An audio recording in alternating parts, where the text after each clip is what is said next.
रामपुर नाम के गांव में राधा अपने पति सुभाष के साथ रहा करती थी। गरीबी के कारण उन्हें 2 वक्त की रोटी भी बड़ी मेहनत से मिला करती थी। राधा और सुभाष दोनों भी मजदूरी का काम किया करते थे।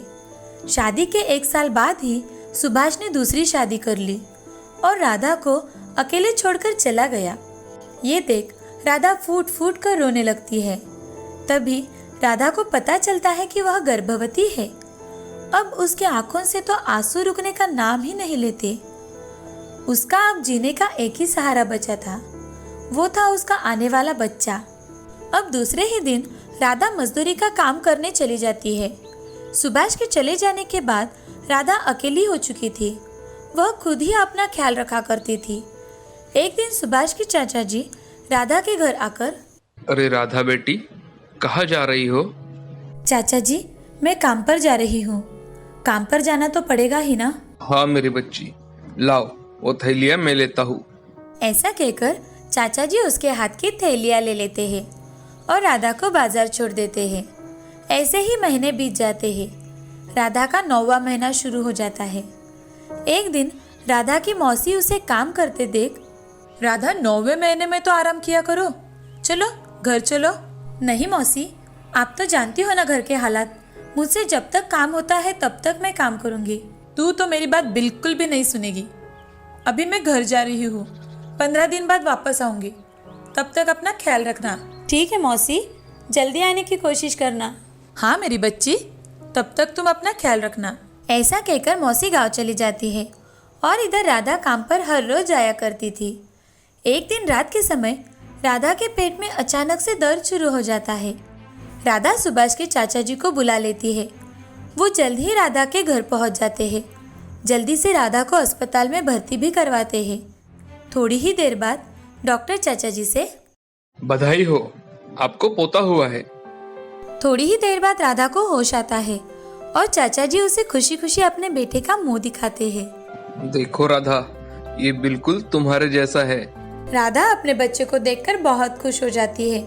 वो अपने सारे दुख दर्द वही भूल जाती है और अपने बच्चे की परवरिश करना शुरू करती है। कुछ दिन बीतने के बाद राधा अपने बेटे को अपने साथ लेकर ही काम पर जाती थी। जैसे जैसे सुधीर बड़ा होने लगा तो सारे बच्चों के साथ पिताजी को देखता तो अपनी माँ से, माँ, मेरे पापा कहाँ है? वो हमारे साथ क्यों नहीं रहते? क्या वो मुझे पसंद नहीं करते? अब राधा सुधीर को सारी सच्चाई बताने का फैसला कर लेती है। ऐसा कुछ भी नहीं है मेरे बेटे, तुम्हारे पिताजी ने दूसरी शादी कर ली है और इसीलिए वो हमसे मिलने नहीं आते। उन्होंने हमें छोड़ दिया है। ऐसा कहते ही राधा के आंखों में से आंसू बहने लगते हैं। वह आंसू देखकर सुधीर राधा से, रो मत माँ, मैं हमेशा तुम्हारे साथ रहूंगा। मैं तुम्हारा साथ कभी नहीं छोड़ूंगा माँ। सुधीर की बातें सुन राधा अपने आंसू पोंछ लेती है और सुधीर को गले लगा लेती है। अब राधा सुधीर को स्कूल में भेजने का निर्णय लेती है और उसका दाखिला करवाती है। सुधीर पढ़ाई में बहुत ही होशियार था। उसका पढ़ाई में हमेशा ही अव्वल नंबर आया करता था। सभी शिक्षक भी उस पर बहुत खुश थे। सुधीर को पहला नंबर आने के कारण स्कॉलरशिप भी मिली थी और ये देख राधा को बहुत खुशी मिला करती थी। स्कूल खत्म होने के बाद सुधीर को अच्छे मार्क्स मिलने के कारण उसका एडमिशन एक अच्छे कॉलेज में हो जाता है। वहाँ सब अमीर लड़के पढ़ा करते थे। सबके पास गाड़ियाँ थी। ये देख सुधीर का दोस्त आनंद सुधीर से, अरे सुधीर, तू हमेशा पढ़ाई में फर्स्ट आता है, सब कुछ अच्छा है, मगर तेरे पास एक भी गाड़ी नहीं है। ये कितनी आश्चर्य की बात है। ये सुन सुधीर को बहुत ज़्यादा गुस्सा आ जाता है, मगर वह अपने दोस्तों से झूठ बोलता है कि, अरे तू क्या समझता है सिर्फ तेरे पास गाड़ी है? मेरी माँ ने मुझे मेरे जन्मदिन पर ही गाड़ी तोहफे में दी थी। मेरे पास भी गाड़ी है। ऐसा कहकर सुधीर वहाँ से चला जाता है। उसे अपने घर के हालात पता थे, लेकिन फिर भी अपने साथ पढ़ते बच्चों की शान और शौकत देख उसे भी मन ही मन लगने लगा था कि उनके जैसे कपड़े पहने, उनकी जैसी गाड़ी उसके पास हो। घर जाकर सुधीर अपनी माँ से, माँ, मुझे कल के कल ही बाइक चाहिए। अरे सुधीर, आज क्या हुआ है बेटा तुम्हें? ऐसे क्यों बात कर रहे हो? तुम तो जानते हो ना अपनी हालत। अभी हमारे पास पैसे कहाँ है? थोड़े थे वो तो तुम्हारे एडमिशन में चले गए। अब मैं कहाँ से पैसे लाऊं? मुझे वो कुछ पता नहीं माँ, मुझे कल सुबह बाइक चाहिए बस। ऐसा कहकर सुधीर गुस्से से बाहर चला जाता है। तभी राधा मन ही मन, सुधीर को मैं कैसे समझाऊं कि मेरे पास पैसे नहीं हैं, लेकिन आज तक मेरे बेटे ने मुझसे कुछ भी नहीं मांगा। आज पहली बार उसने मुझसे कुछ मांगा है। मुझे उसे गाड़ी लेकर तो देनी ही होगी। ऐसा सोचकर राधा ने कुछ पैसे अपने सुख दुख के लिए जोड़े रखे थे। वो देखे, उनमें कुछ पैसे कम पड़ रहे थे। अब उसने गांव के सरपंच जी से मदद मांगने का विचार किया। राधा सरपंच जी से, मालिक मुझे कुछ पैसे चाहिए थे, थोड़ी जरूरत है। कितने पैसे चाहिए थे तुम्हें राधा? एक गाड़ी आ जाए उतने ही पैसे चाहिए थे। मैं आपके पैसे थोड़े थोड़े करके चुकता कर दूंगी। गाड़ी सुधीर के लिए ठीक है, लेकिन राधा, अगर नई गाड़ी लेने के बजाय तुम पुरानी गाड़ी खरीदोगी तो तुम्हारे पैसे बच जाएंगे। ये तो आपने बहुत ही अच्छा सुझाव दिया है मालिक। क्या आप मेरी मदद कर देंगे? ऐसा कहकर सरपंच जी राधा के हाथों में पैसे रख देते हैं और उसे गाड़ी खरीदने में भी मदद कर देते हैं। दूसरे दिन सुबह सुधीर उठते ही राधा उसके हाथों में गाड़ी की चाबी रख देती है। तभी सुधीर बहुत खुश हो जाता है और गाड़ी लेकर वहां से चला जाता है। राधा सुधीर को खुश देख वो भी खुश हो जाती है। शाम के समय जब सुधीर कॉलेज से घर लौट रहा था, तभी बाइक का स्पीड बहुत ज़्यादा होने के कारण उसका एक्सीडेंट हो जाता है। उसे तुरंत ही सरकारी अस्पताल में भर्ती करवाया जाता है। जैसे ही चाचा जी को ये खबर मिलती है, वो राधा के पास जाकर, अरे राधा बिटिया, कहाँ हो तुम? सुधीर का बहुत बड़ा एक्सीडेंट हो गया है, चलो हमें जल्दी अस्पताल जाना चाहिए। ये सुन राधा जोर जोर से रोने लगी और भागते भागते अस्पताल में पहुंच जाती है। वहां जाते ही डॉक्टर से, डॉक्टर साहब मेरा बेटा कैसा है? उसे ज्यादा चोट तो नहीं आई ना? एक्सीडेंट की वजह से सुधीर की एक आंख में गहरी चोट आई है। अब शायद ही सुधीर उस आंख से देख पाए। राधा ये बात सुन बहुत रोने लगती है और डॉक्टर से, डॉक्टर साहब कुछ ना कुछ तो उपाय होगा ना इस पर? प्लीज डॉक्टर, मेरे बेटे की आंख को कुछ नहीं होना चाहिए। अगर कोई उन्हें आंख दान में दे तो पेशेंट फिर से देख सकता है। डॉक्टर, मेरे बच्चे को मेरी आंख दे दीजिए। मैं तो एक आंख से अपनी पूरी जिंदगी गुजार लूंगी। मेरे बेटे के सामने उसकी सारी जिंदगी पड़ी हुई है। उसको तो अभी पढ़ाई भी पूरी करनी है। आप उसे मेरी आंख दे दीजिए। ठीक है, जैसा आप चाहे। डॉक्टर, मेरे बेटे को कभी मत बताना कि ये आंख मैंने उसे दी है। ठीक है। ऐसा कहकर राधा अपनी एक आंख सुधीर को दे देती है और खुद 2 दिन बाद घर चली जाती है। सुधीर हर रोज अपनी माँ की हॉस्पिटल में राह देखता है, लेकिन वो उसे मिलने नहीं आती तो सुधीर को बहुत गुस्सा आ जाता है।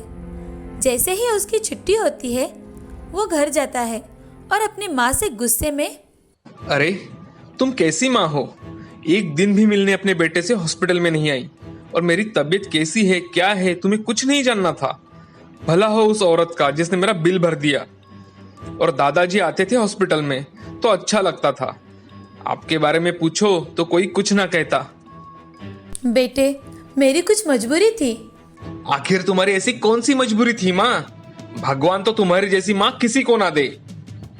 सुधीर इतना ज्यादा गुस्से में था कि उसने अपनी माँ की ओर देखा भी नहीं। उसकी ओर देखे बिना ही वो शहर चला गया अपनी बाकी की पढ़ाई पूरी करने के लिए। राधा की आंख में से आंसू निकलने लगे। वो इतनी जोर जोर से रोने लगी कि उसे समझ में नहीं आ रहा था कि अब क्या किया जाए। तभी सरपंच जी पैसे मांगने वहां आते हैं। राधा, मेरे पैसे कब लौटाने वाली हो? सरपंच जी, मुझे कुछ और दिनों की मोहलत दे दीजिए। मुझ अभागे पर इतनी दया कर दीजिए। ठीक है, मैं तुम्हें 1 महीने की और मोहलत देता हूँ। धन्यवाद सरपंच जी, मैं आपकी बहुत आभारी हूँ। सरपंच जी वहां से चले जाते हैं।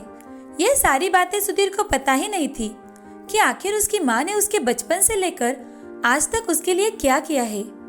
कुछ साल बीत जाते हैं।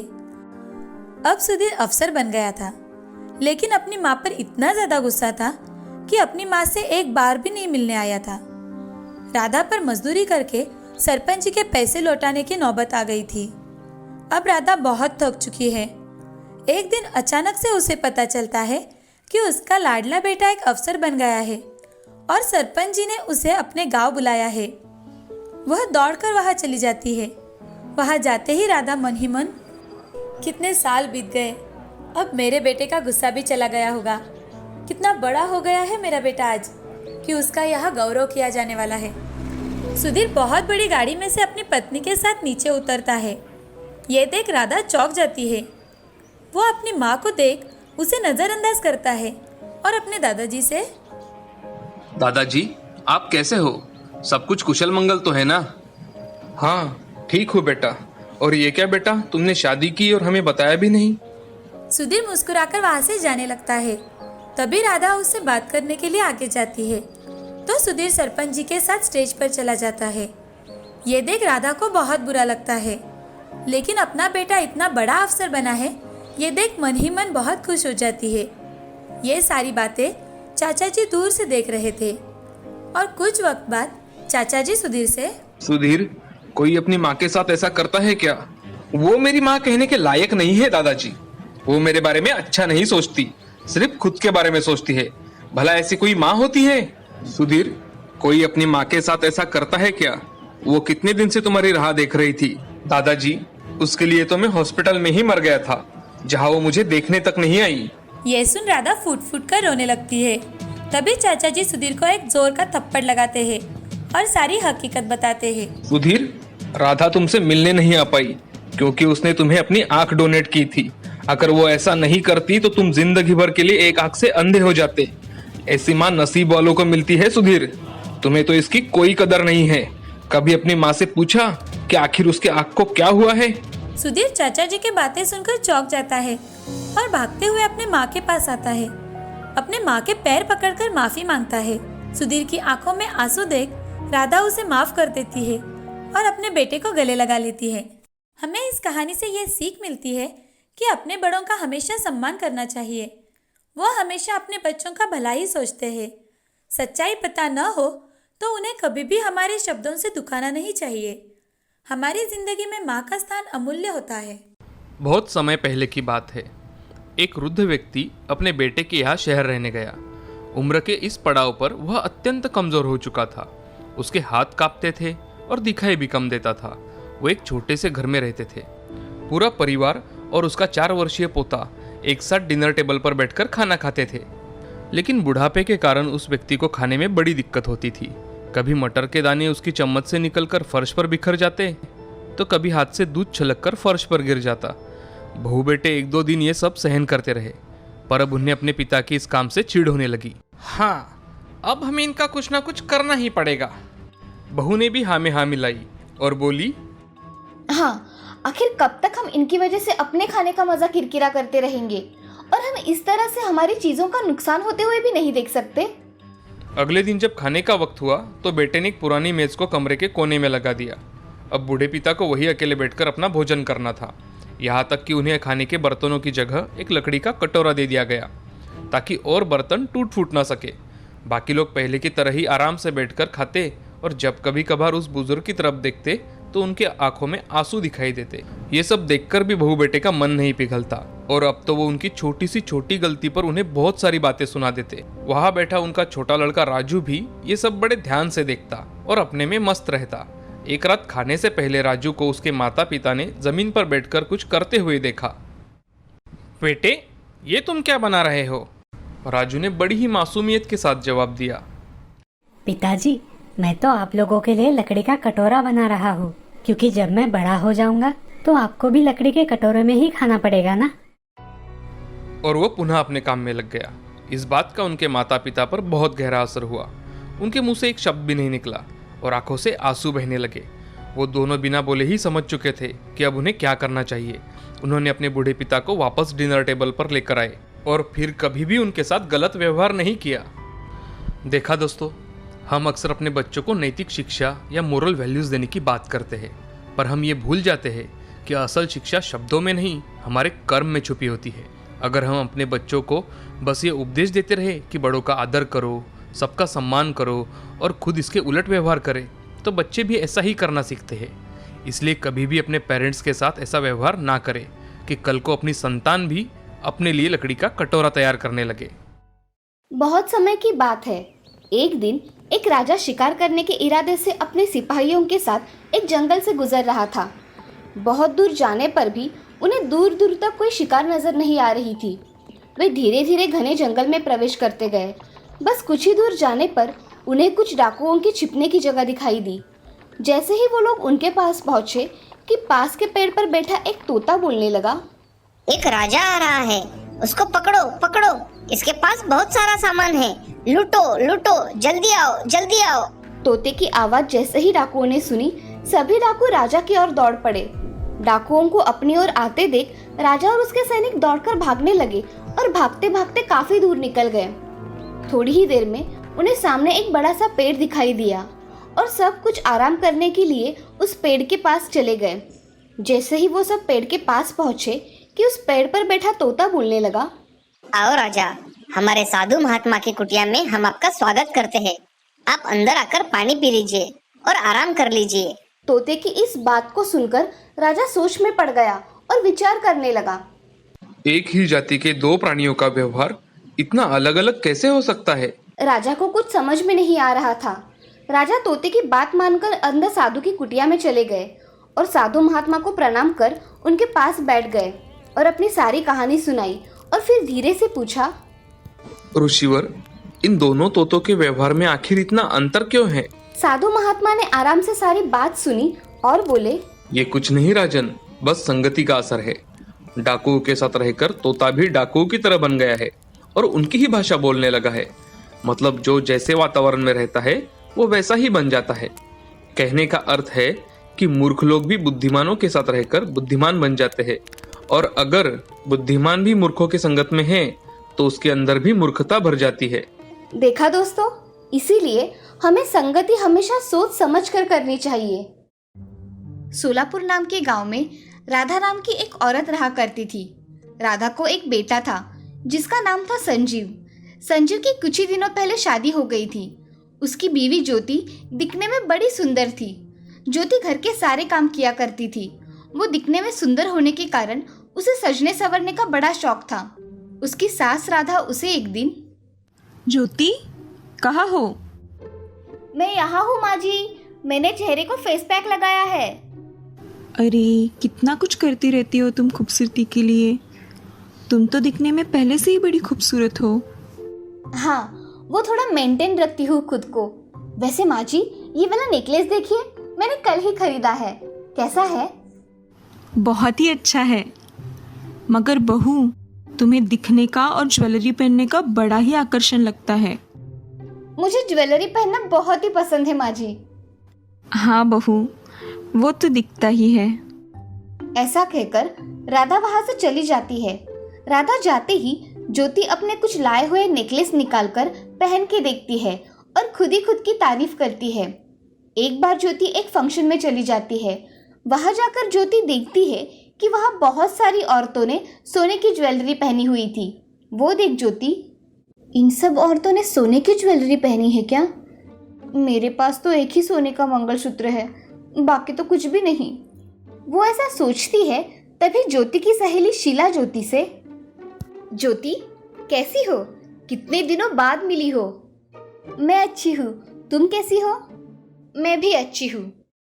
तुम्हारे गले में ये नेकलेस नकली है क्या? हाँ नकली है। क्यों, अच्छा नहीं लग रहा है क्या? ठीक लग रहा है। मेरा देखो कितना अच्छा लग रहा है ना? हाँ, बहुत अच्छा लग रहा है। ऐसा कहकर ज्योति वहां से चली जाती है। उसे शीला की बात मन को लग जाती है। वो घर जाकर अपने पति संजीव से, मुझे सोने के गहने बनाकर दीजिए। मेरी सब सहेलियों के जेवर सोने के हैं और मेरा मंगलसूत्र छोड़ के कुछ भी सोने का नहीं है। अरे ज्योति, सोना सोना क्या लगा कर रखा है? सोने से क्या पेट भरता है? वो मुझे कुछ मालूम नहीं। आप मुझे बस सोने की ज्वेलरी लाकर दीजिए। मैं तुम्हें इतना समझा रहा हूँ और तुम हो कि जिद पर ही अड़ी हो। मुझे आपकी कोई बात नहीं सुननी, मुझे गहने चाहिए ही। ठीक है, 1 महीने बाद लेकर दूंगा। ऐसा कहकर संजीव घर से बाहर काम करने के लिए निकल जाता है। ज्योति की सास राधा को ज्यादा गहने नहीं थे। उसे सोने का कोई लालच नहीं था, मगर राधा को ज्योति की ये आदत खटकती थी।